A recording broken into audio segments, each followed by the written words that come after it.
الحمد لله وحده والصلاة والسلام على من لا نبي بعده. أما بعد، فعن أمير المؤمنين عمر بن الخطاب رضي الله عنه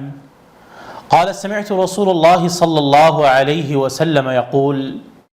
إنما الأعمال بالنيات وإنما لكل امرئ ما نوى، فمن كانت هجرته إلى الله ورسوله فهجرته إلى الله ورسوله، ومن كانت هجرته لدنيا يصيبها أو امرأة ينكحها فهجرته إلى ما هاجر إليه. امیر المؤمنین عمر بن الخطاب رضی اللہ عنہ سے روایت ہے، وہ کہتے ہیں میں نے رسول اللہ صلی اللہ علیہ وسلم کو فرماتے ہوئے سنا: تمام اعمال کا دار و مدار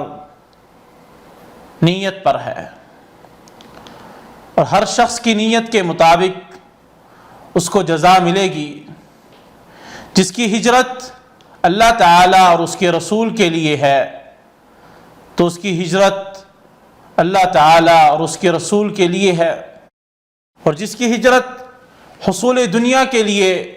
یا کسی عورت سے نکاح کی غرض سے ہو تو اس کی ہجرت اسی چیز کے لیے ہے جس چیز کے لیے اس نے ہجرت کی۔ نیت کا درست ہونا ہر کام میں ضروری ہے، اور درستی سے مراد یہ ہے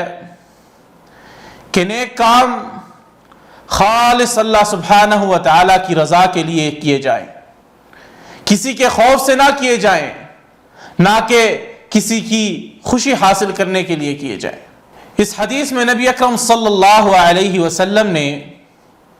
یہی چیز ایک مثال دے کر واضح کر دی ہے کہ اگر کوئی شخص ہجرت جیسا عظیم عمل خالص اللہ سبحانہ و تعالیٰ کی رضا اور رسول اللہ صلی اللہ علیہ وسلم کی اطاعت اور محبت کے لیے کرے تو اس کی ہجرت قبول ہوگی، اور اس شخص کو اس ہجرت کا اجر و ثواب ملے گا۔ اور اگر ہجرت کسی شخص نے دنیاوی غرض سے کی تو اس کا اجر اس کو بالکل نہیں ملے گا، بلکہ اس کا یہ عمل دنیاوی غرض کے لیے ہوگا۔ حالانکہ ہجرت ایک ایسا عظیم عمل ہے جس کے بارے میں نبی اکرم صلی اللہ علیہ وسلم نے فرمایا ہے: ان الہجرۃ تہدم ما کان قبلہا۔ ہجرت کرنے سے انسان کی سابقہ زندگی کے تمام گناہ بخش دیے جاتے ہیں۔ لہذا ہم سب کو چاہیے کہ ہم ہر کام اخلاص سے کریں اور صرف اللہ سبحانہ و تعالیٰ کے لیے کریں، اور بالکل ویسے کریں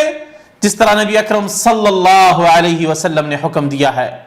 مالک الملک سے دعا ہے کہ اللہ سبحانہ و تعالیٰ ہمیں اخلاص کے ساتھ، صحیح نیت کے ساتھ کثرت سے نیک عمل کرنے کی توفیق عطا فرمائے۔ وما علینا الا البلاغ المبین۔